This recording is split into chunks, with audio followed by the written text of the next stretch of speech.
উপরে আম ভিতরে আইসক্রিম, দারুণ মজার খেতে। এর জন্য প্রথমে দুধটাকে ভালো করে জাল দিয়ে তাতে Amul fresh cream, Amul spray আর প্রয়োজন মতো চিনি দিয়ে ভালো করে জাল দিয়ে অর্ধেক করে নেব। হ্যাঁ, এবার আমাকে অনেকেই বলবে আমুল স্প্রেটা আগে দুধে গুলে নিতে হতো, তাহলে এরকম ছানা হতো না। কিন্তু বন্ধুরা বিশ্বাস করো, এতে স্বাদের কিন্তু কোনো তফাৎ হবে না। তো যাই হোক, আইসক্রিম মোল্ডের মধ্যে আমি 60% দুধটাকে দিয়ে ভালো করে ফ্রিজ করতে দিয়ে দেবো।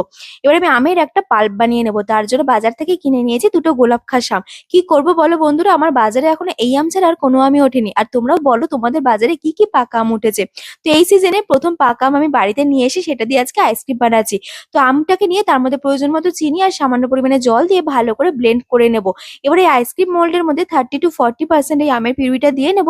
তার মধ্যে দুধের যে আইসক্রিমটা বানিয়েছিলাম সেটা ভালো করে ডিপ করে আবার 6 থেকে 7 ঘন্টা ফ্রিজ করতে দিয়ে দেবো। আর বের করতেই না আমার ঠাকুমার কথা মনে পড়ে গেল। ঠাকুমা আম দিয়ে দুধ খেতে প্রচন্ড ভালোবাসতো, আর এই আইসক্রিমটা দিয়েও না একটা পাকা আম আর একটা দুধের গন্ধ আসছে, মানে যেটা অসাধারণ খেতে লাগছে।